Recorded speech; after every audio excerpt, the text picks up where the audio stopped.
कोई शौक नहीं है कि 3 बजे रात में यानी देर रात कोई बाहर आके बैठेगा। यहाँ के जो डायरेक्टर साहब हैं वो अपने चैम्बर से बाहर नहीं निकले हैं। ऐसे 4-5 और इकट्ठे को तो बाउंसर बुला लिए।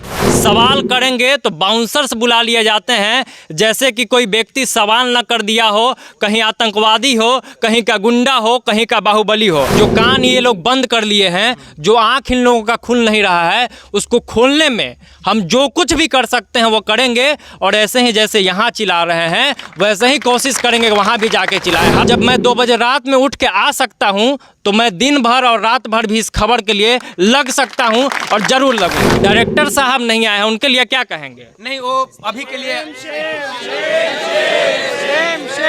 और रही बात NSMCH की, तो उनको भी रिस्पॉन्सिबिलिटी लेनी चाहिए और गवर्नमेंट को भी उनके अगेंस्ट में एक्शन लेना चाहिए। यहाँ पे रात को 3 बजे तक स्टूडेंट बैठे हुए हैं, हम पे सरकास्टिक कमेंट्स पास कर दिए गए, मैं वो नहीं बता सकती आपको। कोई मर गया, थोड़ा ये तस्वीर दिखाइएगा, उससे क्या मतलब है? मरने देते हैं। मतलब यहाँ पे तो इंसानी जान को कहीं ना कहीं कीड़ा मकोड़ा समझा गया है। नमस्कार, मैं हूँ सिंह आदर्श। आपको दिख रहा होगा कि अभी बिहटा IIT के पास हम खड़े हैं और आपको यहाँ के जो छात्र हैं वो बैठे हुए दिख रहे होंगे। कोई शौक नहीं है कि 3 बजे रात में यानी देर रात कोई बाहर आके बैठेगा। 2 बजे रात में मुझे कॉल आता है कि बिहटा IIT में एक घटना घटी है। घटना ये घटी है कि एक सिंपल बीमारी में एक यहाँ का PhD का स्कॉलर जाता है इलाज करवाने और मौत हो जाती है। पे सवाल पूछ दिया जाता है तो डॉक्टर साहब को बुरा लग जाता है। ये लोग लगातार शाम से बैठे हुए हैं और अभी तक इस IIT प्रशासन के यानी कि यहाँ के जो डायरेक्टर साहब हैं वो अपने चैम्बर से बाहर नहीं निकले हैं। एसी रूम में मस्ती का नींद ले रहे होंगे। उनको मज़ा आ रहा होगा कि बच्चे यहाँ पे बैठे हुए हैं, यहाँ का बच्चा मर जाता है, गरीब का बच्चा मर जाता है, एक मिडिल क्लास का फैमिली का बच्चा मर जाता है जो सपना देख के आया होगा कि यहाँ से IIT करेंगे, कहीं इंजीनियर बनेंगे, कहीं प्रोफेसर बनेंगे, कहीं कुछ बनेंगे। लेकिन सपना कहाँ से पूरा होगा जब बच्चे आके यहाँ पे मर ही जाएंगे। और फिर से शर्मनाक बात पत्रकारों के लिए भी है कि जब मैं आया, मैं लगातार यहाँ पे लगता है 1.5-2 घंटे से हूँ और कोई पत्रकार भी नहीं आया है। अब क्यों नहीं आए हैं ये भी एक सवाल के घेरे में है। न प्रशासन के लोग आए, न सरकार के लोग आए, न वो डॉक्टर्स आए जिनके वजह से लोग मरे हैं, न कॉलेज के कोई लोग आए हैं। बातचीत कर लेते हैं, पहले पूरा मामला समझते हैं कि क्या कुछ हुआ है। क्या नाम था जिनकी मृत्यु हुई है और क्या कुछ ये पूरा मामला है, क्या हुआ था उनको ये भी बता दीजिए। देवानंद पांडे उनका नाम, जिनकी मृत्यु हुई है। क्या हुआ था सर? वो कल बीमार थे तो उनको रेफ़र किया गया यहाँ से। रेफ़र भी नहीं किया गया, जहाँ तक मुझे पता है कोई डॉक्टर अवेलेबल नहीं थे यहाँ पे कैंपस में, तो खुद से एम्बुलेंस से वहाँ पे गए। फिर वहाँ से जाने के बाद बीमारी क्या थी? सांस लेने में समस्या हो रही थी उनको। बीमारी कुछ ऐसा प्रायर एग्जैक्ट आप लोगों को कुछ नहीं पता होगा, लेकिन एक लक्षण जो था वो क्या था? बोल रहे हैं सर, सांस लेने में कुछ समस्या हो रही थी। फिर वहाँ गए, फिर वहाँ पे जाने के बाद वहाँ के डॉक्टर्स कुछ अपडेट या ब्रीफ नहीं दे पा रहे थे। कॉलेज एडमिनिस्ट्रेशन के पास भी कोई अपडेट नहीं था। शाम को अचानक में 5 बजे या 6 बजे बहुत फिर कि वेंटिलेटर चाहिए, अचानक से बात आई। या कुछ लोग ये लोग गए वहाँ पे, फिर वो डिटेल में बताएंगे उसके बाद क्या हुआ। बताइएगा, आप लोग साथ में गए थे, क्या कुछ हुआ था, पूरा मामला बताइए। करीब 6 बजे सुबह 3 बजे वो एडमिट हुआ है। वहाँ पे जाने के बाद क्या ट्रीटमेंट हुआ है किसी को नहीं पता। वहाँ पे उसको पहले जनरल वार्ड में रखा, किस में रखा हमको नहीं आइडिया है, लेकिन कुछ पूछा जा रहा था, कोई आंसर नहीं मिला वहाँ पे। ठीक है, फिर करीब 3 बजे के आसपास 2-2:30 बजे के आसपास पता चला कि उसको TB है। ठीक है, लेकिन TB का इलाज पता नहीं है, TB का इलाज दिया गया नहीं दिया गया नहीं मालूम है। फिर शाम को 5 बजे उसकी सिचुएशन और वर्स्ट हो गई। सिचुएशन वर्स्ट हुई तो हम लोगों को पता चला, हम लोग यहाँ चाय पीने आए थे तो हम लोग डायरेक्ट वहाँ गए। तो जो उसके 2 लैबमेट्स थे वो भी वहाँ थे, उसकी बीवी भी वहाँ थी, उसका बच्चा 1.5 साल का वो भी वहाँ था। ठीक है, हमने उनसे पूछा कि क्या अपडेट है, तो पता चला कि यहाँ पे मेडिकल वाले केवल हमको पर्ची देते हैं कि ये मेडिसिन ले आइए, ये मेडिसिन ले आइए, लेकिन ब्रीफ नहीं करते हैं। मतलब कहीं ना कहीं कुछ छुपाया जा रहा था, कोई ऐसा बात था जिसे छुपाया जा रहा? हमको नहीं पता क्या छुपाया जा रहा, क्या नहीं छुपाया जा रहा, लेकिन हमको ब्रीफिंग चाहिए। कोई ICU में रहता है तो सिचुएशन वर्स्ट होती है, तो ऑब्वियसली वहाँ पे जो मेडिकल स्टाफ होगा कुछ स्पेशल ट्रीटमेंट करेगा, और वो किसकी कंसल्ट, फैमिली की कंसल्ट के बेसिस पे हो रहा है कि ये चीज़ हम करने जा रहे हैं, इसके ये एडवर्स इफेक्ट हो सकते हैं, ये कुछ हो सकता है, उसके लिए मतलब अब हम करना है या नहीं करना है। तो ये कोई कंसर्न तो तब लेगा जब कोई बाहर बताएगा जाके। कितने बजे के करीब मृत घोषित कर दिया गया? फिर करीब हम लोग 5 बजे के आसपास वहाँ पे थे लगभग, कुछ हमको नहीं पता चला है, ठीक है। 10 बजे के आसपास उसको मृत घोषित किया गया है, लेकिन उससे पहले की तस्वीर बड़ी ख़राब थी। क्या था कि हमारे यहाँ से फिर हम लोगों ने कॉल किया एमओ को, यहाँ पे एमओ को बुलाया, पीआईसी मेडिकल को बुलाया कि एटलीस्ट कम से कम यहाँ पे कुछ पता तो चले क्या है चीज़। तो जब हमारे एमओ पहुँचे वहाँ पे, हमारे पीआईसी पहुँचे, हमारे डिप्टी रजिस्ट्रार पहुँचे वहाँ पे, तो उनको अंदर तक नहीं जाने दिया। और वहाँ पे एक लुंगी पहने हुए स्टाफ है जो आईसीयू तक विज़िट करके आता है और वो हमको ब्रीफ कर रहा होता है। तो मैंने कहा जब ये जा सकता है तो हमारा एमओ अंदर जाके क्यों नहीं देख सकता भाई। जब एमओ को भी अंदर नहीं जाने दिया, फिर हम लोगों ने वहाँ पे 2 घंटे तक इंतज़ार किया है। उस 2 घंटे तक इंतज़ार करने के बाद फिर पता चला कि अब आप अंदर जा सकते हैं। तो हमारे पीआईसी फिर एमओ वहाँ पे अंदर गए, ठीक है, और फिर उनको ब्रीफ किया गया कि क्या है क्या नहीं बताया। इसका कारण नहीं बताया गया कि क्यों रोका जा रहा है? कारण वहाँ पे जब हम देखा कि 2 बच्चे 4-5 और इकट्ठे हो तो बाउंसर बुला लिए, जैसे आतंकवादी यहाँ से चले हम लोग जैसे गूंस हो यहाँ पे, ठीक है, इस तरीके से वहाँ पे बिहेव था। फिर जब सिचुएशन वर्स्ट हो गई अराउंड 10 o'clock के आसपास की, अब जो है 15% उसका हार्ट वर्क कर रहा है, इसके बाद पता नहीं है, आप केवल गॉड से प्रे करिए वो बच जाए तो ठीक है, अदरवाइज़ जो होना है वो हो सकता है, ठीक है। फिर यही चीज़ अगर जो हमको मॉर्निंग में पता चलता है कि NSMCH उसको हैंडल नहीं कर सकता है तो हम बाहर पटना का भी ऑप्शन ले सकते थे, बाहर से रेफर कर सकते थे। इसमें कॉलेज एडमिनिस्ट्रेशन का भी दिक्कत है अच्छा, एक चीज़ इसमें हमको ये सुनने में आया कि मृत मतलब बॉडी सौंपने से पहले कुछ पैसों की मांग की गई। जब यहाँ पे उसका इंश्योरेंस था, इंश्योरेंस क्लेम में, जब इंश्योरेंस क्लेम है तो पैसा नहीं मांगना चाहिए। तो जब स्टार्टिंग में जिसको एडमिट किया है तब उससे 25,000 रुपये उसके काउंटर पे रखवा लिए गए, जिसमें 12-13 हज़ार रुपये उसकी वाइफ ने दिए, बाकी 12,000 का अरेंजमेंट करीब स्टूडेंट ने, दो स्टूडेंट थे उन्होंने अरेंजमेंट किया। फिर जब ये सुबह की स्थिति थी और फिर लास्ट में जब डेड बॉडी का इशू आया तो डेड बॉडी के टाइम पे हमको ऐसा पता चला कि वहाँ पे डेड बॉडी नहीं दे रहे हैं, तो फिर 28,000 और जब देना पड़ेगा तब उसके बाद जाने देंगे। तो फिर हमारे डिप्टी रजिस्ट्रार ने बोला कि आप एक कम से कम इतनी औकात हमारी समझिए कि मैं पे करूँगा आके सुबह में, इसको जाने दीजिए। तब फिर उसको जाने दिया है। शर्म है कि इनको आती नहीं है। बिहार के तमाम अस्पतालों का, ये जितने भी मेडिकल सुविधा से जुड़ा हुआ क्षेत्र है, वहाँ का एक समस्या है कि आप वहाँ सवाल नहीं कर सकते हैं।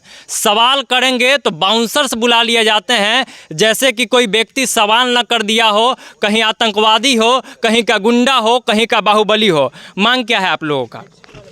हमारा मांग है कि कॉलेज एडमिनिस्ट्रेशन मेडिकल फैसिलिटी जो नेग्लिजेंस की तरफ जा रहा है, जो पहले काफ़ी अच्छा था आज के 3-4 साल पहले, उसको रिस्टोर किया जाए।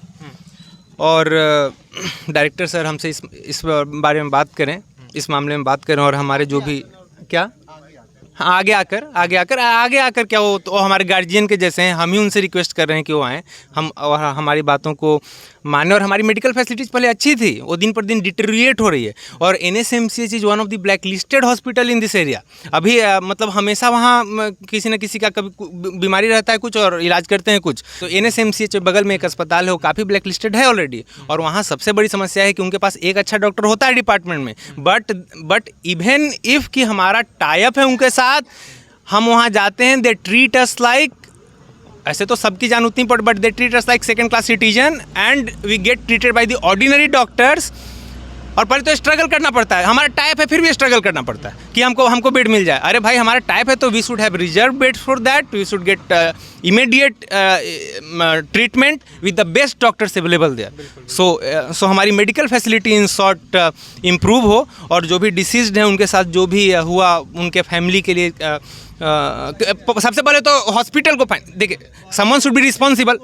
हाँ, कॉलेज तो एड्रेस करे, लेकिन सबसे पहले हमारे कॉलेज का तो डिमांड्स है, जो हम कॉलेज में बात करेंगे वो आप रिजॉल्व नहीं करेंगे, लेकिन जो हॉस्पिटल की जो समस्या है उसको आप हाईलाइट कर सकते हैं। अब इसके लिए कोई तो अकाउंटेबल होगा ना, इसके अकाउंटेबल होगा ना, जवाब देगा ना। हॉस्पिटल ना माफ़ी मांगेगा, ना फाइन देगा, ना उस पर केस होगा, क्यों नहीं होगा? कोई तो रिस्पॉन्सिबल होगा ना, क्यों हमारा एडमिशन नहीं हुआ, क्या मिस हुई, ये चीज़ अगर आप हमारे लिए मदद कर सकते हैं। नहीं तो ऐसा ना हो, क्या होगा, मैंने हमको इसी बात का डर है, आपका एक रिपोर्ट किसी पन्ने के किसी कोने में जाकर रह जाए तो फिर उससे क्या फ़ायदा, क्या फ़ायदा। आप रात में 3 बजे पटना से आए, इसका आउटकम क्या होगा, ये भी हम आपसे जानना चाहते हैं, आप बता दीजिए। अच्छा, परिवार के लिए क्या कुछ मांग है, ये आप ही बताएंगे या बाकी लोगों से पूछ लिया जाए? मैं पर्सनली इस मांग को आपके सामने रखना नहीं चाहूँगा, बाकी अगर लोग रखना चाहते हैं तो रखें। मैं जो आपसे पूछा उसका जवाब दीजिए। इस किसी पन्ने के कोने में रहेगा या इसका क्या फ़ायदा होगा? नहीं, हमारा जो अपना दायित्व है, हम तो मांग को उठाएंगे और बड़े स्तर पर इस खबर को किया जाएगा। जो कान ये लोग बंद कर लिए हैं, जो आँख इन लोगों का खुल नहीं रहा है, उसको खोलने में हम जो कुछ भी कर सकते हैं वो करेंगे। और ऐसे ही जैसे यहाँ चिल्ला रहे हैं वैसे ही कोशिश करेंगे वहाँ भी जाके चिल्लाएं। हालांकि पटना और बिहार के तमाम अस्पतालों में पत्रकारों की एंट्री बंद कर दी गई है।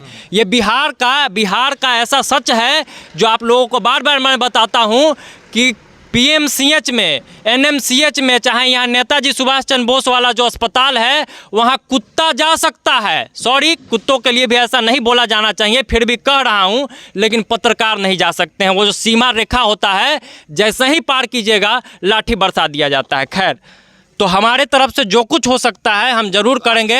जब मैं 2 बजे रात में उठ के आ सकता हूं तो मैं दिन भर और रात भर भी इस खबर के लिए लग सकता हूं और जरूर लगूंगा। मेरा यही रिक्वेस्ट है आपसे कि ये खबर न रह जाए, बस इतना ही। बस बाकी और कुछ कोई ऐड करना चाहता है तो करें, बट मेरा आपसे यही रिक्वेस्ट है, खबर न रह जाए। एक बार सब लोगों से मैं पूछना चाहूँगा, डायरेक्टर साहब नहीं आए हैं, उनके लिए क्या कहेंगे? नहीं, वो अभी के लिए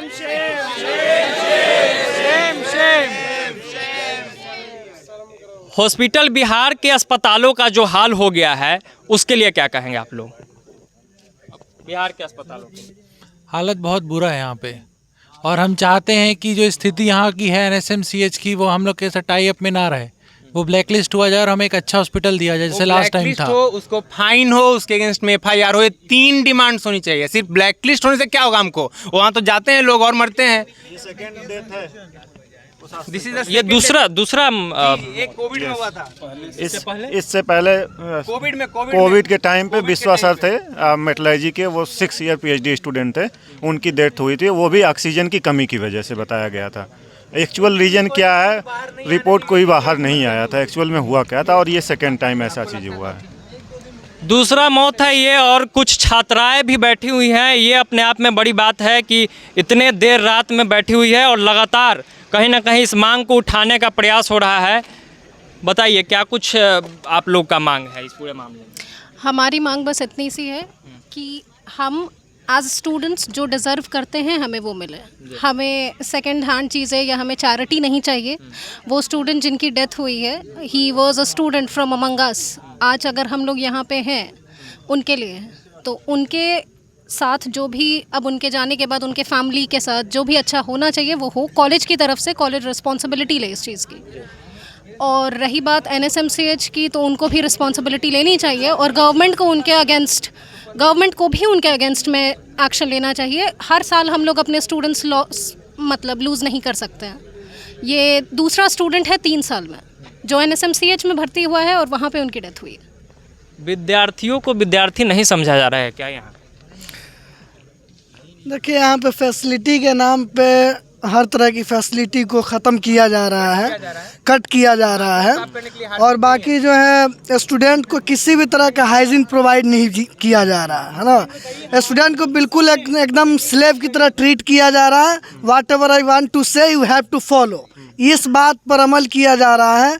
पूरा सिस्टम जो है स्टूडेंट के पीछे पड़ा हुआ है कि हम जो कहते हैं स्टूडेंट माने, स्टूडेंट जो कहे तुगलकी फरमान है, मान लेना है। हाँ, बस वही है। यहाँ आ गए हैं अब यहाँ आ गए हैं तो बंद गए हैं, बंधुआ मजदूर है मानना है। बस यही चल रहा है। गुलामी तो नहीं चलेगी। मैं यहाँ आया था तो बहुत सारे लोगों का बात सुन रहा था कि बहुत सारी समस्या है। क्या उन समस्याओं को भी हाईलाइट करना चाहेंगे आप लोग?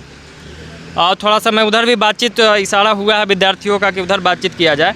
तो कॉलेज का काफ़ी जो समस्या है वो भी मुझे सुनने को मिला है, तो उन समस्याओं को भी रखना चाहेंगे क्या? अभी थोड़ी देर पहले आपने पूछा कि आप अपने डायरेक्टर के बारे में कुछ कहना चाहेंगे, तो मैं बस ये बताना चाहती हूँ किसी भी कॉलेज का रेपुटेशन वहाँ के स्टूडेंट से ही बनता है। तो एज ए स्टूडेंट मैं ये बात रखना चाहूँगी कि पिछले 7-8 घंटे से हम यहाँ पे हैं। कॉलेज के अंदर भी हम शाम में गए थे, हम 2 घंटे एडमिन बिल्डिंग के पास रहे, डायरेक्टर तब भी नहीं आया। डायरेक्टर तो छोड़िए, कोई भी एडमिनिस्ट्रेशन का पर्सनल नहीं आया। यहाँ पे रात को 3 बजे तक स्टूडेंट बैठे हुए हैं, हम पे सरकास्टिक कमेंट्स पास कर दिए गए, मैं वो नहीं बता सकती आपको, बट यहाँ से 5 मिनट के डिस्टेंस पे हमारे डायरेक्टर बैठे हुए, उनको सारी अपडेट मिल रही है। और हमने उनसे कॉन्टिन्यूसली रिक्वेस्ट किया है कि आप बस आके स्टूडेंट से मिल लीजिए। यहाँ पे स्टूडेंट प्रोटेस्ट कर रहे हैं, आपकी रिस्पॉन्सिबिलिटी बनती है, आप इंस्टीट्यूट के डायरेक्टर, आपको आके मिलना चाहिए। But out of his ego he is not coming. उनसे 1 नहीं, 2 बार नहीं, 3 बार नहीं, फैकल्टी, स्टूडेंट रिप्रेजेंटेटिव सबने जाके बात कन्वे किया है कि स्टूडेंट आपसे मिलना चाहते हैं, उनके सर्टेन डिमांड्स है, वो आपके सामने रखना चाहते हैं। बट स्टिल अभी तक कोई नहीं आया, ना डायरेक्टर ना कोई फैकल्टी, कोई भी नहीं आया है। इरिस्पेक्टिव ऑफ दिस कुछ फैकल्टी आए हैं, हम पे इरिस्पेक्टिव कमेंट्स किए गए, सरकास्टिक कमेंट्स किए गए, हम पे हंस के वो यहाँ से निकल गए हैं। लेकिन फैकल्टी मतलब माखौल उड़ाया जा रहा है कि भाई ऐसे काहे बैठ गए हैं, कोई मर गया थोड़ा ये तस्वीर दिखाइएगा, उससे क्या मतलब है? मरने देते हैं। मतलब यहाँ पे तो इंसानी जान को कहीं ना कहीं कीड़ा मकोड़ा समझा गया है, वही हो रहा है। और ये मैं आपको आईआईटी का बता रही हूँ कि ये आईआईटी की हालत है। मुझे नहीं पता कि स्टेट के बाकी इंस्टीट्यूट या जो नेशनल इम्पोर्टेंस ये तो प्रतिष्ठित संस्थानों में आता है। आईआईटी का एक नाम ही मतलब ये चीज़ है कि सपना होता है खासकर बिहार के बच्चों का कि हम आईआईटी करेंगे, और आईआईटी का ये हाल। अभी रात के 3-4 बजे यहाँ आईआईटी के स्टूडेंट अपने बेसिक मेडिकल फैसिलिटीज़ के लिए यहाँ इशू पे इस इवेंट के लिए बैठे हुए हैं, और इस चीज़ को बस आप सही ढंग से रिपोर्ट कीजिए, हम बस यही चाहते हैं आपसे। अब देखना ये है कि इस खराब व्यवस्था वाले कॉलेज से अच्छे इंजीनियर कहाँ से निकलेंगे। इस खराब व्यवस्था वाले कॉलेज से अच्छे इंजीनियर कहाँ निकलेंगे? बच्चे तो मर जाएंगे, बच्चे तो मर जाएंगे। मैं बस यही बोलना चाहता हूँ, आपने आवाज़ उठाई है खराब व्यवस्था के बारे में, तो मैं ये बताना चाहता हूँ कि 3 बजे हमारा विद्यार्थी वहाँ पर एडमिट होता है, और उसके बाद मॉर्निंग में, और उसके बाद यहाँ का प्रशासन 7 बजे पहुँचता है शाम में, ये देखने के लिए कि वो जिंदा है कि मर गया। और उसके अलावा यहाँ से अंदर से अभी तक आप देखिए, यहाँ पर 4 बज चुका है, 4:30 होने वाला है, कोई भी एक बंदा बाहर निकल के आया और ये पूछा हो कि विद्यार्थी आप लोग कुछ खाए हैं कि नहीं खाए हैं, आप क्यों बैठे हैं यहाँ पे, क्यों कैंडल जलाए हुए हैं, ये कोई पूछने वाला नहीं। हम लोग बस एक मांग कर रहे हैं कि आप हमारे डायरेक्टर सर यहाँ तक आएँ और एक कैंडल जला के चले जाएं। वो उनके पास इतना समय नहीं है, वो वहाँ बैठ सकते हैं उस बिल्डिंग में जहाँ पर सोफ़ा रखा हुआ है, AC लगे हुए हैं, लेकिन वो यहाँ नहीं आ सकते हैं एक कैंडल जलाने के लिए। नींद डिस्टर्ब। हाँ, नींद तो उनके हमेशा आती रहती है, क्योंकि वो हर चीज़ पे उनको नींद आती है, वो चाहे आप किसी भी विषय पे उठा लीजिए। लेकिन हमको यहाँ पर जो विषय था कि एक कंडोलेंस हम लोग कर रहे थे, हमारा विद्यार्थी हमारे साथ छोड़ के चला गया, उसके लिए भी वो यहाँ नहीं आ सकते। तो हम ये चाहते हैं कि कम से कम इस एडमिनिस्ट्रेशन को इतनी शर्म आनी चाहिए कि अगर कोई विद्यार्थी उसका जाता है तो उसके साथ खड़े होने की एक क्षमता उसके अंदर होनी चाहिए। कम से कम उसके परिवार वालों को संतोषजनक कुछ एक तरीके से सांत्वना दे सकें कि वो क्या कर सकते हैं, कैसे कर सकते हैं आगे, अपनी कैसे एक फाइनेंशियल सपोर्ट दे सकें। ये सब कुछ नहीं, और इनके पास तो इतना वक्त भी नहीं है कि लोगों को ये बोल सकें कि हम तुम्हारे साथ। वो साथ नहीं है, वो साथ होते तो शायद ये तस्वीर जो सामने दिखाई दे रहा है वो नहीं दिखाई देता। और अंत में इतना ही कहेंगे कि इस मौत में इस कॉलेज का डायरेक्टर कितना जवाबदेह है नहीं है वो तो जांच का विषय है, उस पर कोई टिप्पणी नहीं करेंगे। लेकिन एक टिप्पणी ज़रूर करेंगे कि आप ही के कॉलेज का छात्र मरा है और आप में इतना भी शर्म नहीं है, आपके आंखों का पानी इतना उतर गया है कि आप एक कैंडल जलाने नहीं आए, और आप में इतना भी शर्म नहीं है कि आप ही के कॉलेज के छात्र शाम से अभी तक यहाँ पे बैठे हुए हैं, आप देखने तक नहीं आए। आप में इतना भी शर्म नहीं है कि आप ही की कॉलेज की छात्राएं, थोड़ा सा तस्वीर दिखा दीजिए कि डायरेक्टर साहब को दिख जाए, आप ही की कॉलेज की छात्राएं यहाँ पे बैठी हुई है और आप पूछने भी नहीं आए कि खाना हुआ है कि नहीं, ठंड में कैसे बैठे हो, हल्का हल्का ठंड आने लगा है, आप AC में होंगे, आपको अच्छा नींद आ रहा होगा, ये लोग नींद त्याग के यहाँ पे बैठे हुए हैं। हम जब आए थे तो कुछ छात्र यहीं पे लेट भी गए थे। सोचिए कि इस रोड पे लेटना, इस घास पे लेटना इस मौसम में कितना कष्टकारी होगा। इनका कोई शौक नहीं है, मजबूरी है, और इस मजबूरी को शायद डायरेक्टर साहब समझ ले, बिहार के अस्पतालों को समझ लेना चाहिए। और तेजस्वी जी कभी यहाँ भी आइएगा हालचाल लेने, और नीतीश कुमार उनको तो भाई शर्म ही नहीं आता है, वो तो कब के शर्म में डूब के मर चुके हैं। खैर, आज के लिए इतना ही। आगे भी जैसा कि मैंने वादा किया था, भैया ने हमसे वादा लिया कि आप क्या करेंगे, तो हमारा काम है खबर दिखाना, हम खबर दिखाते रहेंगे। अब उनका आंख खुलता है कि नहीं, उनको आवाज़ सुनाई देता है कि नहीं, ये उनका मामला है। वाइफ और बच्ची को छोड़ के गए हैं, अपने पीछे एक अपनी पत्नी और एक बच्ची, 1 साल की बच्ची को छोड़ के गए हैं। तो कॉलेज प्रशासन को उनके लिए कुछ करना चाहिए कि जिनसे वो अपनी आगे की ज़िंदगी अच्छे से काट सकें, और बच्ची के एटलीस्ट ग्रेजुएशन तक के एजुकेशन की जिम्मेवारी कॉलेज प्रशासन को लेना चाहिए। हमारी यही डिमांड है। नहीं, जिम्मेवारी तो लेना पड़ेगा, जिम्मेवारी लेना पड़ेगा। कॉलेज प्रशासन को भी जिम्मेवारी लेना पड़ेगा और सरकार को भी जवाबदेही इसका देना पड़ेगा। और लगातार इस मामले में हम लोग कोशिश करेंगे कि कवरेज करते रहे। जब तक पीड़ित परिवार को न्याय नहीं मिल जाता है, जब तक पीड़ित परिवार को जो वास्तविक मुआवजा मिलना चाहिए वो नहीं मिल जाता है, बच्चों की शिक्षा की व्यवस्था नहीं हो जाती है, तब तक इन लोगों का भी लड़ाई जारी रहेगा और हमारी लड़ाई भी जारी रहेगी। बहुत बहुत धन्यवाद। जय बिहार।